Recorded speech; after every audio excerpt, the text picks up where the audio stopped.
Un risque d'Armageddon nucléaire en Ukraine. Le président Joe Biden dit prendre très au sérieux les menaces de Vladimir Poutine. La Turquie, l'Arménie et l'Azerbaïdjan ont discuté hier en marge du sommet de la communauté politique européenne. Cette rencontre à trois est inédite. La communauté politique européenne, c'est le nom de cette nouvelle plateforme d'échange lancée hier à Prague. 44 États y participent, pas la Russie. C'est un mot qui fait frissonner toute la planète. Le président américain Joe Biden estime que le risque d'Armageddon nucléaire est à son plus haut niveau depuis la crise des missiles de Cuba en 1962. Il a déclaré que le président russe Vladimir Poutine était, je cite, un type qu'il connaît assez bien et que ce dernier ne plaisante pas lorsqu'il parle de l'utilisation d'armes nucléaires tactiques ou d'armes biologiques ou chimiques. Hier, le président ukrainien Volodymyr Zelensky a déjà évoqué des frappes préventives de l'OTAN si la Russie prenait la décision d'utiliser des armes nucléaires. Signe de la tension qui règne, la présidence a ensuite expliqué qu'il voulait en réalité parler de sanctions préventives. Que devrait faire l'OTAN ? Éliminer la possibilité que la Russie utilise des armes nucléaires. Mais surtout, je lance un nouvel appel à la communauté internationale, comme avant le 24 février, des frappes préventives pour qu'ils sachent ce qui leur arrivera s'ils les utilisent.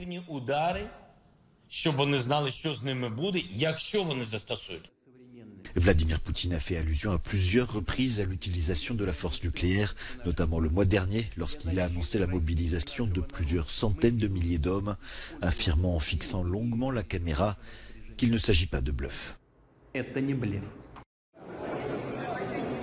La configuration de la rencontre est historique. Hier, en marge du lancement de la communauté politique européenne à Prague, l'Azerbaïdjan et l'Arménie ont entamé un dialogue. Environ 300 personnes ont été tuées le mois dernier dans des affrontements aux frontières entre les deux pays. La Turquie, alliée de Bakou, participait aussi à la réunion.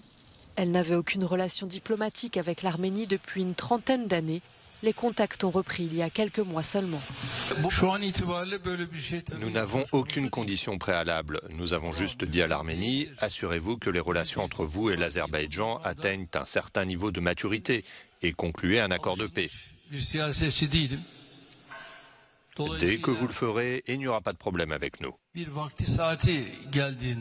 Si les portes doivent être ouvertes, nous le ferons et ouvrirons la voie à toutes sortes de communications.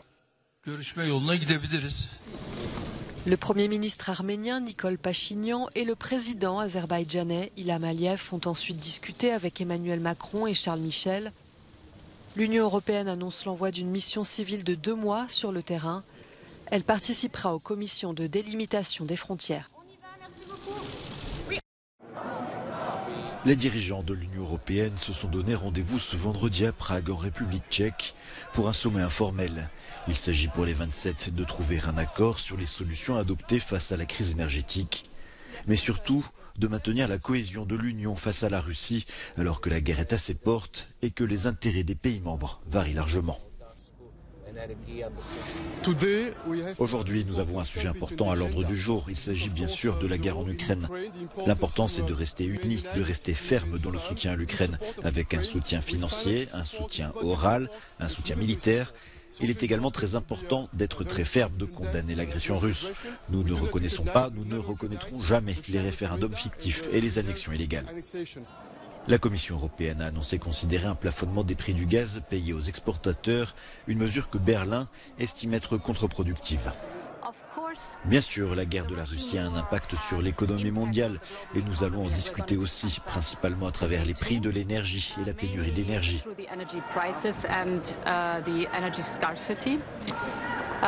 Les prix montent en flèche. Mais si vous regardez les 7 derniers mois, vous pouvez voir que la Russie a délibérément et systématiquement coupé l'approvisionnement en gaz de l'Union européenne, mais nous avons été en mesure de compenser. Afficher sa volonté et sa capacité d'action, l'UE à Prague veut marquer les esprits devant une poignée de manifestants venus justement demander plus de cohésion entre les 27. Les dirigeants de l'Union européenne se réunissent à Prague aujourd'hui pour discuter de la crise énergétique et de la manière de trouver une solution afin de faire baisser les prix de l'énergie. La question la plus controversée est de savoir s'il faut imposer un plafonnement du prix du gaz et comment le faire sans mettre en péril la sécurité de l'approvisionnement cet hiver. 15 pays, dont la Grèce, l'Italie, la Belgique et la Pologne, font pression pour ce plafonnement, tandis que d'autres, comme l'Allemagne et les Pays-Bas, sont beaucoup plus réticents. La France veut plus, un plafonnement du gaz utilisé pour produire de l'électricité. On s'attend à un débat houleux, sans accord final. D'après de nombreux diplomates, il arrivera plutôt à la fin du mois, lors du sommet des dirigeants européens à Bruxelles.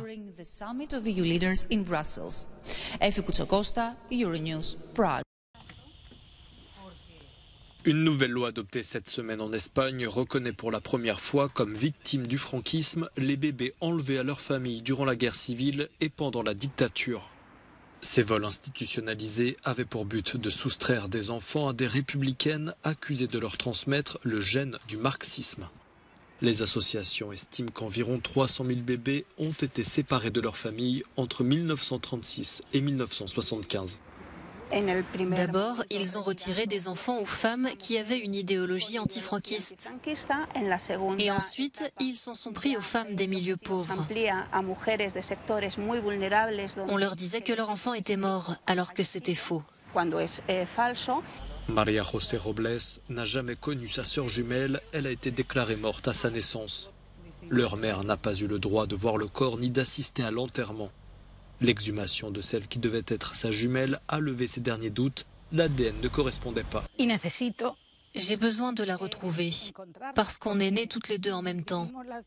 J'ai été accablée en pensant petite qu'elle était enterrée là, et que moi j'étais en vie. Et pourquoi? Je me posais des questions. Pourquoi elle est au cimetière et moi en vie?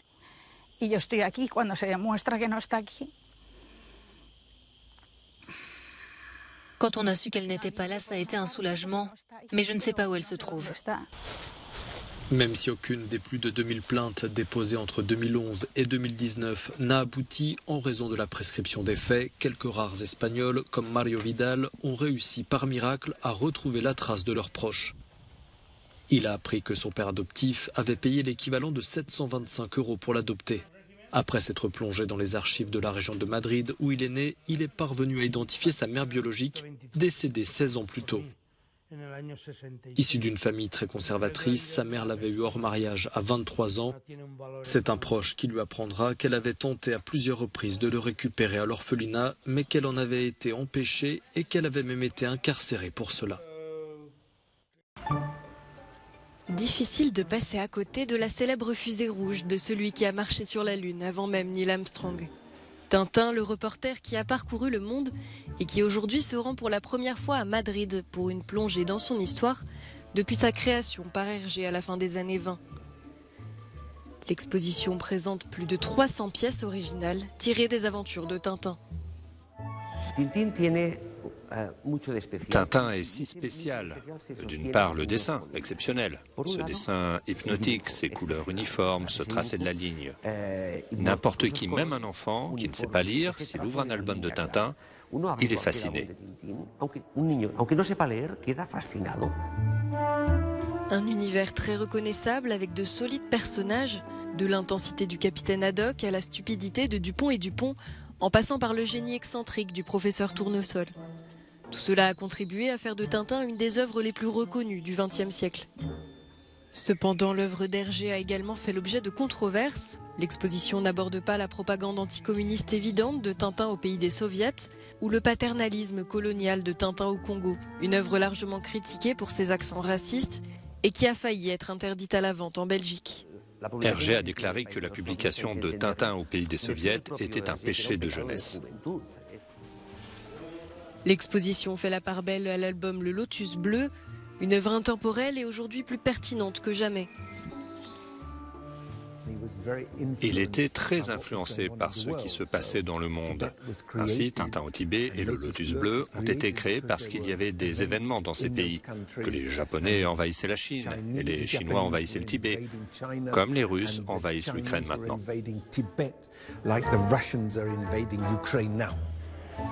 L'exposition peut être découverte au Círculo de Bellas Artes de Madrid à partir de cette semaine et jusqu'au 19 février 2023.